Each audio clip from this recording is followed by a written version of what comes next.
नमस्कार दोस्तों, अल्फाजा diary bye DS में आपका स्वागत है। आज की ज्ञानवर्धक कहानी का नाम है बाबा का कंबल। बरसों पहले की बात है। किसी राज्य में राजा नीरज सिंह राज्य करते थे। वे बहुत ही नेक और दरिया दिल थे। प्रजा उनके गुण गाए नहीं थकती थी, पर उनके बेटे करण का स्वभाव विपरीत था। वह बहुत ही बिगड़ैल था। बचपन से ही नीरज सिंह और रानी निर्मला के लाड़ प्यार ने उसे इस कदर बिगाड़ दिया कि वे भी अपने बेटे के कर्मों को देखकर पछताते, उसे समझाते, पर वह सुनता नहीं था। लोग उसके कर्मों से परेशान थे, पर राजदरबार में जाकर शिकायत नहीं करते थे। एक दिन करण सुबह उठकर नित्य कर्म से निपटकर भोजन करने के पश्चात अपने दोस्तों की टोली के साथ निकल पड़ा। वह और उसके दोस्त घोड़ों पर सवार थे। सभी राज्य से दूर जंगल में पहुंच गए। वहां एक सुंदर हिरण का पीछा करते हुए करण अपने साथियों से बिछड़ गया। बहुत देर ढूंढने के पश्चात भी उसका कोई साथी नहीं मिल पाया। रात का अंधेरा धीरे धीरे गहराने लगा। जंगल में साए साए की आवाज़ें होने लगीं। अपने घोड़े के साथ डरते हुए करण महल लौटने के लिए चल पड़ा। अचानक किसी जानवर की आवाज़ से घोड़ा जोर से हिनहिनाया और अपनी लगाम छुड़ाकर भाग गया।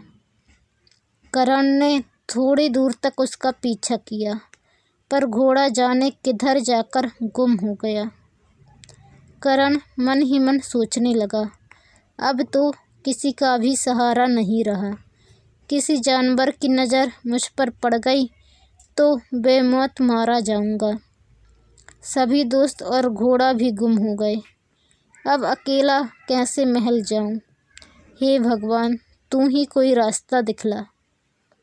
वह धीरे धीरे आगे बढ़ने लगा। जंगल में जानवरों की भयंकर गूंजती आवाज़ें उसे बेचैन कर रही थीं।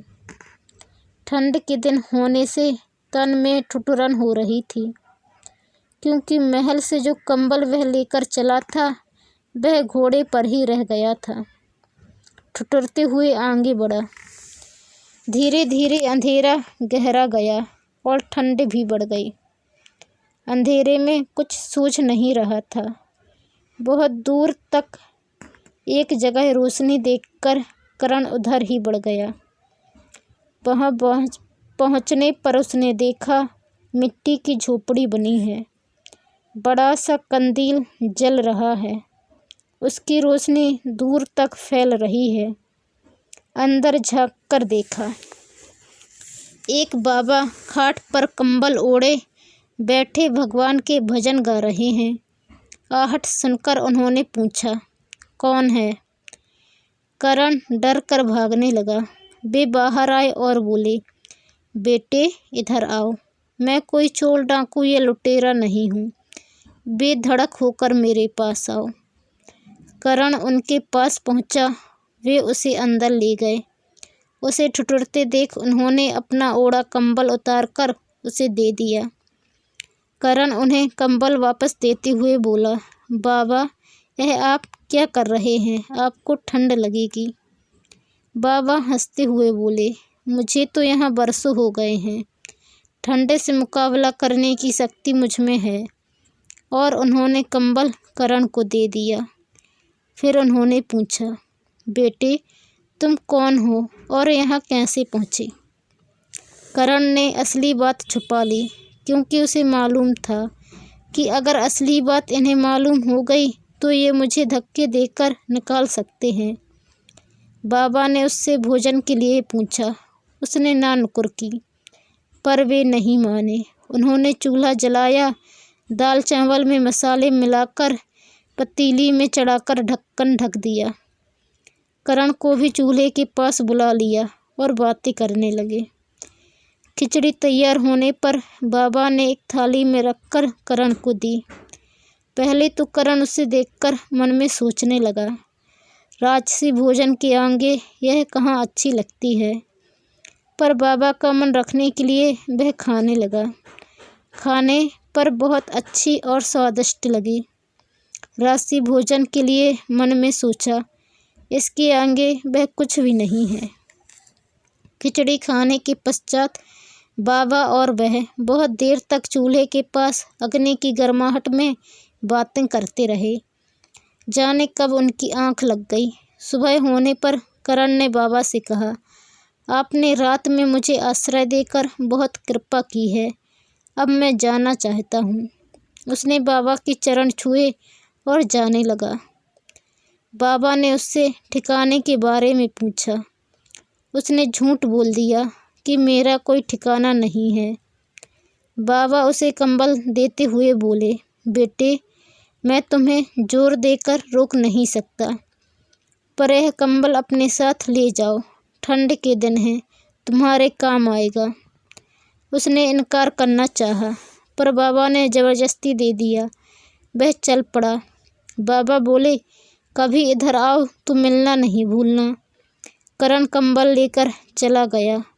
बहुत समय तक चलने के बाद जंगल खत्म हुआ। राज्य का रास्ता आया। उसने कंबल को फेंकना चाहा, पर उसकी अंतरात्मा ने जैसे उसे धिक्कारा कि उस बूढ़े ने अपनी फिक्र न करते हुए तुम्हें अपना कंबल दिया और तुम हो कैसे फेंकना चाहते हो।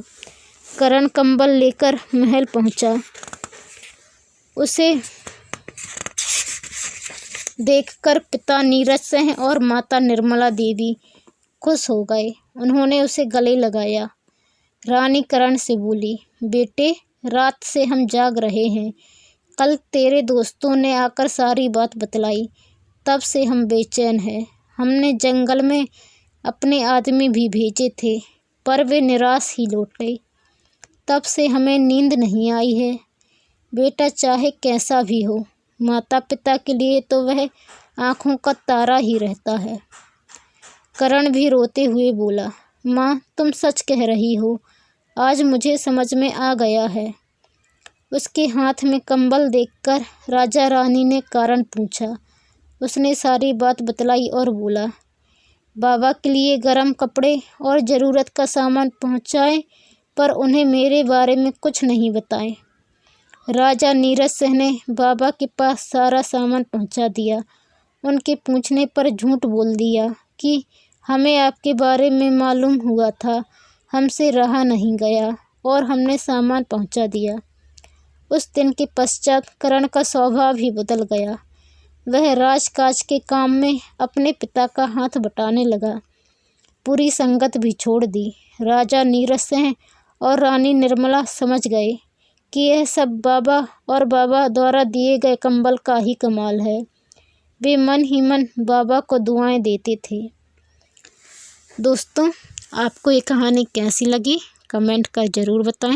चैनल पर नए आए हैं तो प्लीज़ चैनल को सब्सक्राइब कर बेल आइकन को क्लिक कर लें। वीडियो पसंद आने पर शेयर करें और लाइक करें। धन्यवाद।